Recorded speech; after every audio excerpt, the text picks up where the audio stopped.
नमस्कार दोस्तों, आप सभी का स्वागत है हमारे चैनल टोटल स्टोरी में। दोस्तों, आज हम जानेंगे कि आपका कर्म के हिसाब से आपको कैसा और कौन सा जन्म प्राप्त होगा। दोस्तों, कर्म के हिसाब से अगला जन्म होगा जैसा कर्म वैसा जन्म। दोस्तों, वैदिक पुराण के अनुसार हर जीव का पुनर्जन्म होना तय है और भगवान श्री विष्णु ने वैदिक पुराण में बताया है कि मृत्यु के बाद मनुष्य को कौन सा जन्म मिलता है और यह जन्म उसके पूर्व जन्म के कर्मों पर ही निर्भर करता है। दोस्तों, कलयुग में अगले और पिछले जन्म के बारे में जानने की उत्सुकता अधिकांश लोगों में होती है। अगले जन्म को लेकर लोगों के मन में ये जिज्ञासा रहती है कि वे मनुष्य बनेंगे या पशु या फिर कीड़े बनेंगे। और यहीं पर कई लोगों के मन में ये भी सवाल आता है कि वे महिला के रूप में जन्म लेंगे या पुरुष के रूप में। दोस्तों, हिंदू धर्म में ऐसा उल्लेख मिलता है कि जो इंसान जन्म लेता है उसकी मृत्यु अवश्य ही होती है। परंतु दोस्तों, क्या आप जानते हैं कि मनुष्य मरने के बाद कौन सी योनि में जन्म लेता है?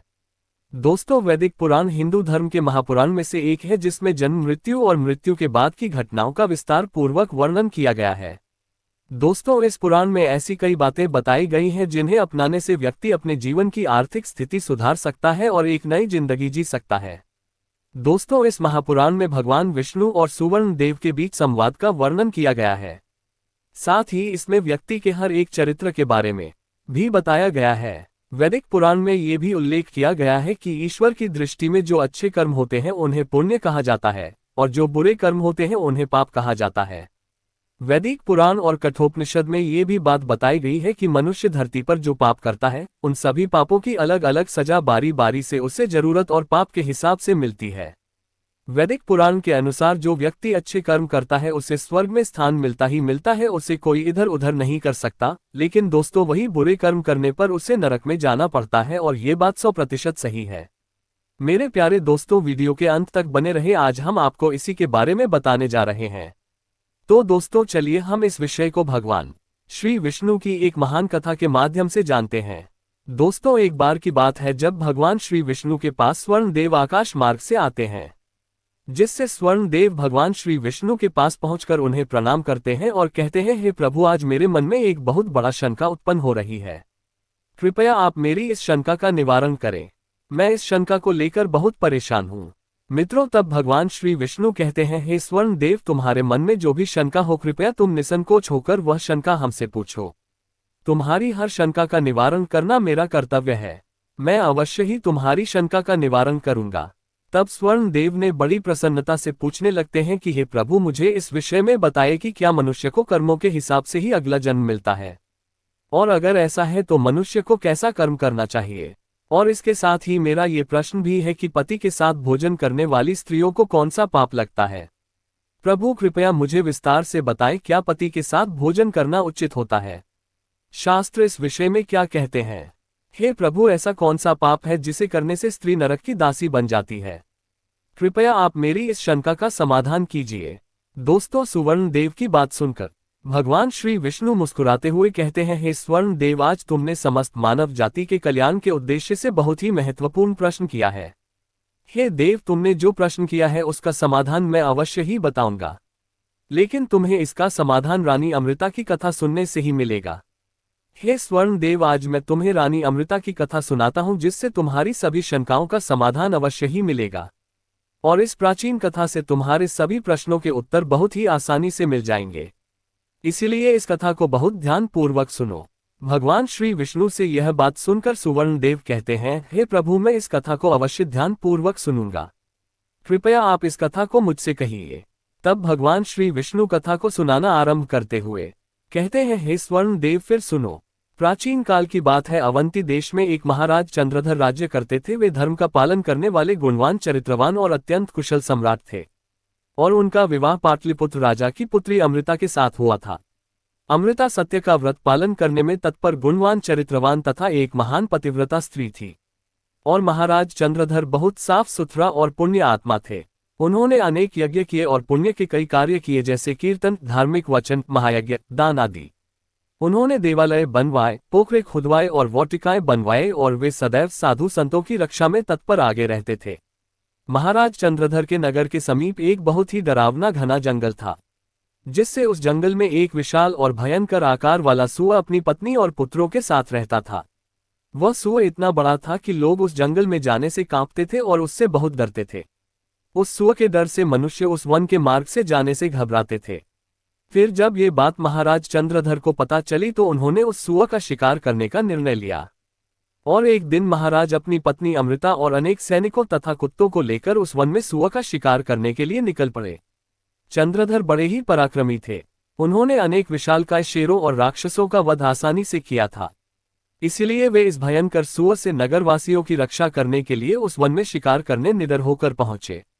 जब उस भयंकर आकार वाले सुअर ने महाराज चंद्रधर को वन की ओर आते देखा तो वह अपनी पत्नी से कहने लगा, हे प्रिय, देखो, ये अवंती देश के महान सम्राट चंद्रधर हैं। वे महापराक्रमी और महातेजस्वी हैं और वे इस वन में मेरा शिकार करने के लिए आ रहे हैं। उनके साथ बहुत से कुत्ते और शिकारी हैं। इसमें तनिक भी संदेह नहीं कि वे मुझ पर प्रहार करेंगे। महाराज बड़े पुण्यात्मा हैं। ये राजाओं के भी राजा हैं। समस्त विश्व इनके अधीन है।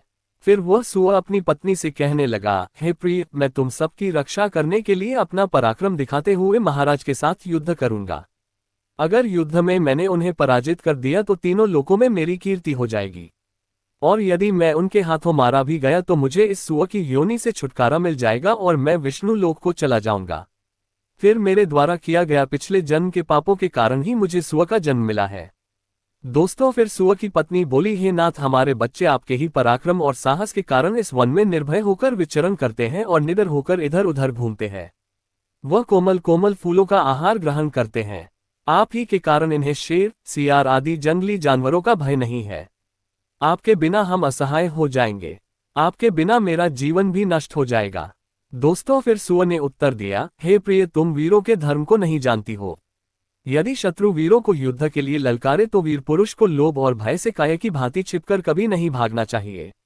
ऐसे पुरुष को 100 युगों तक नरक में डालकर पकाया जाता है। वीर पुरुष अगर शत्रु का सामना करता है और लड़ते हुए वीर गति को प्राप्त होता है तो उसे मृत्यु के बाद दिव्य लोक की प्राप्ति होती है। दोस्तों, फिर सुअर ने अपनी पत्नी और बच्चों से कहा, तुम सब पर्वत की गुफा में छिप जाओ। मैं अपने धर्म का पालन करने के लिए महाराज चंद्रधर से युद्ध करूंगा। फिर सुअर की पत्नी ने अपने बच्चों से कहा, बच्चों, आज युद्ध भूमि में कुछ अतिथि आए हैं। उनका सत्कार करने के लिए और उनसे युद्ध करने के लिए तुम्हारे पिता जा रहे हैं। तुम लोग पर्वत की गुफा में जाकर छिप जाओ, क्योंकि महाराज चंद्रधर बड़े बलवान हैं और इस युद्ध में हमें संहार कर डालेंगे। फिर सुअर के छोटे बच्चे बोल पड़े, हे मां, हम अपने माता पिता को संकट में छोड़कर भागने का पाप नहीं करेंगे। हम शत्रु को परास्त करेंगे और आपके साथ युद्ध में हमेशा शामिल रहेंगे। फिर दोस्तों, वह सुअर, उसकी पत्नी और उसके बच्चे सभी युद्ध के लिए तैयार हो जाते हैं और युद्ध भूमि की ओर धीरे धीरे रणनीति बनाते हुए आगे बढ़ते हैं।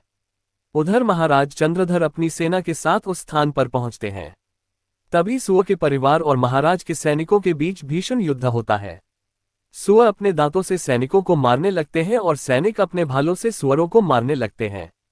इस युद्ध में कई सुअर मारे जाते हैं और बहुत से सैनिक घायल हो जाते हैं। अंततः सुअर और उसकी पत्नी सहित कुछ पुत्र बचते हैं। सुअर की पत्नी ने अपने पति से कहा, हे नाथ, हम यहां से भाग जाएं, नहीं तो हमारा वंश नष्ट हो जाएगा। तभी सुअर ने उत्तर दिया, यदि मैं युद्ध से भागता हूं तो मेरी जाति की प्रतिष्ठा नष्ट हो जाएगी। तुम बच्चों को लेकर यहां से चली जाओ और सुखपूर्वक अपनी जीवन व्यतीत करो। फिर सुअर की पत्नी बोली, मैं तुम्हारे बिना नहीं जा सकती। फिर दोनों युद्ध भूमि में महाराज चंद्रधर से युद्ध करने के लिए आगे बढ़े, लेकिन जैसे ही आगे बढ़े, महाराज का एक बाण सुअर के शरीर में घुसकर उसे गिरा देता है और वह सुअर मर जाता है। इसके बाद महाराज के सैनिक सुअर की पत्नी पर प्रहार करने के लिए आगे बढ़ते हैं, लेकिन महाराज चंद्रधर ने कहा, यह एक स्त्री है, मैं स्त्री का वध नहीं करूंगा। फिर एक सैनिक ने सुअर की पत्नी को मूर्छित कर डाला। तभी रानी अमृता ने उस स्त्री को पानी डालकर होश में लाया। सुअर की पत्नी ने रानी से कहा, हे देवी, तुमने मुझे कष्ट से मुक्ति दिलाई है, तुम्हारा कल्याण हो। तभी दोस्तों, रानी अमृता को ये सुनकर बहुत आश्चर्य हुआ। अब रानी अमृता सोचने लगी, आज मैंने एक बहुत विचित्र घटना देखी। ये सुवर्ण तो मनुष्य की वाणी में सुंदर और स्पष्ट संस्कृत बोल रही है। फिर रानी अमृता ने उस सुवर्ण से पूछा, हे भाद्रे, तुम कौन हो? तुम्हारा व्यवहार बहुत ही अजीब है। तुम एक पशु होकर भी मनुष्य की वाणी में कैसे बोल सकती हो? मुझे अपने पूर्व जन्म का वृतांत सुनाओ ताकि मैं जान सकूं कि तुम सुवर्ण कैसे बनी हो। तब वह सुवर्ण कहने लगी, हे महारानी अमृता, मेरे पति ने पिछले जन्म में गुरुजनों का अपमान किया था, जिसके कारण उन्हें सुअर का जन्म प्राप्त हुआ है। अब मैं आपको अपने पूर्व जन्म की कहानी सुनाती हूँ। हे देवी, अंग देश में रत्नपुर नामक एक सुंदर नगर था जहाँ धनपाल रहते थे, और मैं उसी धनपाल की पुत्री मालती थी। लेकिन उस समय उस नगर में मेरी जैसी सुंदर स्त्री कोई और नहीं थी, और अपने सौंदर्य और रूप के घमंड में मैं उन्मत्त हो गई थी। मेरी मुस्कान बहुत मनोहर थी। जब मैं जवान हुई तो मेरा सुंदर रूप देखकर मेरी माता को बहुत भय हुआ। फिर एक दिन उसने मेरे पिता से कहा, हे नाथ चंद्रधर, अब हमारी कन्या जवान हो चुकी है, उसका विवाह क्यों नहीं कर देते? इसे शीघ्र किसी वर को सौंप दीजिए। दोस्तों, फिर राजा चंद्रधर ने अपनी पत्नी अमृता की बात सुनी और कहा, हे कल्याणी, मैं अपनी पुत्री का विवाह उसी पुरुष से करूंगा जो विवाह के बाद मेरे घर में ही निवास करेगा और घर जमाई के रूप में रहेगा। मालती मुझे बहुत प्रिय है, मैं इसे अपनी आंखों से दूर नहीं होने देना चाहता। फिर एक दिन विद्याधर नामक एक विद्वान ब्राह्मण हमारे द्वार पर आए, और राजा चंद्रधर ने उनके ज्ञान और कुशलता को देखकर खुशी जाहिर की और उन्हें मुझसे विवाह के लिए प्रस्ताव दिया। और उन्होंने विद्याधर ब्राह्मण से मेरा विवाह भी करवा दिया और वे हमेशा के लिए हमारे ही महल में रहने लगे। लेकिन मैं अपने माता पिता के लाड़ प्यार में बिगड़ चुकी थी और अपने विवेक और शक्ति को बहुत पहले ही खो चुकी थी। मैंने कभी अपने पति की सेवा नहीं की, कभी उनके चरणों को स्पर्श नहीं किया। मैं उन्हें हमेशा क्रूर दृष्टि से देखती थी और उनका अपमान अपनी सहेली से करती थी और उनका नाम लेकर पुकारती थी। और मैं हमेशा अपने पति से पहले भोजन करती थी और उन्हें कभी कभी भोजन के बिना छोड़ देती थी। और मैं अपनी मर्जी से इधर उधर घूमती रहती थी और बात बात पर अपने पति का अपमान करती रहती थी। और मैंने उनके साथ कभी संभोग भी नहीं किया और उन्हें मेरे शरीर को छूने की अनुमति तक नहीं दी। विद्याधर बहुत शांत स्वभाव के थे और उन्होंने मुझे कई दिनों तक सहन किया, लेकिन एक दिन वे अत्यंत दुखी होकर मुझे छोड़कर बहुत दूर चले गए। और मेरे पति के जाने के बाद राजा चंद्रधर बहुत दुखी हो गए और रानी अमृता से कहा, हे प्रिय, हमारी पुत्री मालती ने हमारे दामाद को छोड़ दिया, वह पापी और दुष्ट है। मैं क्या जानता था कि हमारी पुत्री मालती इतनी दुष्ट और कुल नाशिनी होगी। तब रानी अमृता बोली, हे नाथ, हमारी पुत्री आपके लाड प्यार से बिगड़ गई है, इसे सही रास्ते पर लाने के लिए आपको ही कुछ करना होगा। दोस्तों, तब राजा चंद्रधर ने क्रोधित होकर मुझसे कहा, अरे दुष्ट, हमारे कुल में कलंक लगाने वाली दुराचारी, तेरे कारण ही हमारा दामाद विद्याधर हम सबको छोड़कर चला गया। अब तुझे जहां जाना है जा, या फिर अपने पति के पास जाकर उन्हें ढूंढ। फिर मैंने अपने घर को छोड़ दिया और बाहर चली गई। लोग मुझे कुलटा, पापिनी और दुराचारिणी कहने लगे और सब मुझे थू थू करने लगते हैं। तब मैं अपने पति को ढूंढते हुए वन में चली गई। फिर एक दिन मैं एक कुटिया के पास भिक्षा मांगने गई, जहां वहां कमला नाम की एक स्त्री अपने पति से कहने लगी, हे स्वामी, द्वार पर एक दुखिया स्त्री भिक्षा मांगने आई है। और वह को और नहीं बल्कि कमला का पति विद्याधर था। उन्होंने मुझे पहचान लिया और अपनी पत्नी से कहा, हे प्रिय, यह मेरी पहली पत्नी मालती है जो मुझे बहुत प्रिय थी, इसका आदर सत्कार करो और इसे घर में स्थान दो। फिर कमला ने अपने पति की आज्ञा का पालन किया और मुझे घर के अंदर प्रवेश करने को कहा और अंदर बुलाया और वस्त्र दिए। फिर एक दिन मैं बैठकर कमला के अच्छे स्वभाव और अपने दुष्ट स्वभाव पर विचार करने लगी। मुझे बहुत पश्चाताप हुआ और मुझे अत्यधिक चिंता के कारण मेरा हृदय फट गया और उसी क्षण मेरी मृत्यु भी हो गई। तब दोस्तों, फिर यम के दो दूत उस समय आ गए और मुझे उठाकर यमलोक की ओर ले गए, जिससे वहां पर यमराज ने मेरा लेखा जोखा देखा और अपने दूतों से कहा, हे दूतों, इस पापिनी स्त्री ने अपने पति का बहुत ज्यादा अपमान किया है। ये पति से पहले ही भोजन कर लेती थी, अपने पति को नाम से बुलाती थी, उससे घर के काम काज करवाती थी, इसलिए इस पापी स्त्री को दंड के स्वरूप ले जाकर नरक में डाल दो। फिर यमदूत मुझे नरक में ले गए और उन्होंने मुझे जलते हुए अंगारों में डाल दिया, जिससे लोहे के जलते हुए पुरुष बनाकर मुझे उन्हें आलिंगन दिलवाया। वहां नरक में मुझे अनेक वर्षों तक कष्ट भोगने पड़े थे। फिर नरक की सजा भुगतने के बाद यमराज ने मुझे सुवर्ण के जन्म स्थान में डाल दिया। हे महारानी, इस प्रकार से मैंने आपको मेरे पूर्व जन्म का वृतांत मैंने आपको बहुत ही विस्तार से सुना दिया है। कृपया अब मुझे इस जीवन से जल्द मुक्ति दिला दो। आपने अपने पति की बहुत सेवा की है, इसीलिए मुझे आपका थोड़ा सा पुण्य प्रदान कर दो। दोस्तों, फिर रानी अमृता महाराज के पास जाती है और उनसे कहती है, हे स्वामी, अब मैं क्या करूं? आप जो आज्ञा देंगे मैं वही करूंगी। फिर महाराज चंद्रधर कहते हैं, हे प्रिय, ये बेचारी बहुत दिनों से बहुत ही दुख भोग चुकी है, अब तुम अपने पुण्य से इसका उद्धार करो। तभी महाराज चंद्रधर की आज्ञा लेकर रानी अमृता ने सुवर्ण से कहा, हे देवी, मैं अपने 1 वर्ष का पुण्य तुम्हें प्रदान करती हूँ। रानी के इतना कहते ही उस सुवर्ण के प्राण तुरंत चले गए और उसके शरीर से एक दिव्य स्त्री प्रकट हुई जो बहुत सुंदर और सुशील थी। फिर वह महारानी और महाराज को नमस्कार करके विष्णु लोक को जाने लगी। तभी भगवान श्री विष्णु कहते हैं, हे सुवर्ण देव, अब तो आपको पता चल ही गया होगा कि मनुष्य जैसा कर्म करता है वैसा ही उसे फल मिलता है। हे सुवर्ण देव, गधा, कुत्ता, बिल्ली, सांप, बंदर, गिरगिट, बकरा, भेड़िया, गाय, कछुआ, कीड़े मकोड़े, कोई भी पशु पक्षी, पेड़ पौधे, स्त्री में जन्म, किसी भी जन्म में जो व्यक्ति जन्म लेता है वह पापी होता है और उसे अगले जन्म में ये स्थिति उसकी पिछले जन्म के कर्मों के आधार पर अलग अलग जन्म मिलती है। कभी कभी जब बालक का जन्म होता है तो उसमें कई प्रकार के दोष होते हैं। कई बार बालक किन्नर के रूप में पैदा होता है या शारीरिक दोषों के साथ जैसे विकलांग पैदा होता है। ये सब कुछ उसके पिछले जन्म के कर्मों के आधार पर ही तय होता है। दोस्तों, शिशु जब मां के गर्भ में रहता है तो उसे पिछले जन्म की सारी बातें याद रहती हैं। फिर वह दुखी होकर ईश्वर से प्रार्थना करता है कि इस जीवन में वह सत्कर्म करेगा और भगवान का नाम जपेगा, कीर्तन करेगा, धार्मिक कार्य आदि करेगा। लेकिन जब वह पृथ्वी लोक में आता है तो ईश्वर उसकी स्मृति समाप्त कर देते हैं और वह फिर से मोह माया में उलझ जाता है और गलत कार्य को करने लगता है। दोस्तों, अब मैं आपको बताता हूं कि किस पाप के कारण कौन सा जन्म मिलता है। कछुए का जन्म किसे मिलता है? दोस्तों, वह व्यक्ति जो अपने माता पिता को कष्ट पहुंचाता है या भाई बहन को सताता है उसे कछुए के रूप में जन्म मिलता है। कुत्ते की योनि जो धर्म का अपमान करता है, पूजा पाठ नहीं करता, उसे कुत्ते का जन्म मिलता है। बंदर की योनि वह व्यक्ति जो अपने मालिक का विश्वास तोड़ता है उसे बंदर की योनि मिलती है। दोस्तों, गधे की योनि जो अपने सच्चे मित्र का अपमान करता है वह गधे की योनि में जन्म लेता है। कीड़े मकोड़े की योनि दोस्तों जो दूसरों की निंदा करता है और बुरा बर्ताव करता है वह कीड़े मकोड़े की योनि में जन्म लेता है। इसके बाद जो व्यक्ति पराई स्त्री से संबंध बनाता है वह नरक में जाता है और कई योनियों में जन्म लेने के बाद अंत में भेड़िया, कुत्ता, सियार, गिद्ध, सांप, कौवा और बगुला बनता है, जो कि दुनिया का सबसे बड़ा पाप है। दूसरों के बीवी या बेटी से संबंध बनाता है। इसलिए दोस्तों, इस पाप को करने से आप जरूर बचें। इस प्रकार की योनियों में जन्म लेने के बाद वह फिर से मनुष्य जन्म पाता है।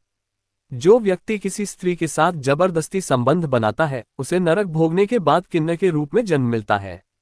और जो लोग बुरी भाषा का प्रयोग करते हैं, दूसरों को गाली देते हैं, उनका अगला जन्म बकरे के रूप में होता है। और जो व्यक्ति स्त्री की हत्या, गर्भपात या गाय की हत्या करता है वह अगले जन्म में मूर्ख और कुबड़ा बनता है। हे सुवर्ण देव, अब आप समझ चुके होंगे। बाकी की जानकारी वैदिक पुराण जैसे धार्मिक ग्रंथों में पहले से ही समाहित है। दोस्तों, इस प्रकार सुवर्ण देव को ये सब समझ में आ जाता है।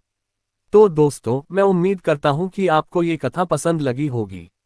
और यदि आप लोग इस चैनल टोटल स्टोरी पर नए हैं तो चैनल को सब्सक्राइब कर वीडियो को लाइक एवं शेयर जरूर करें।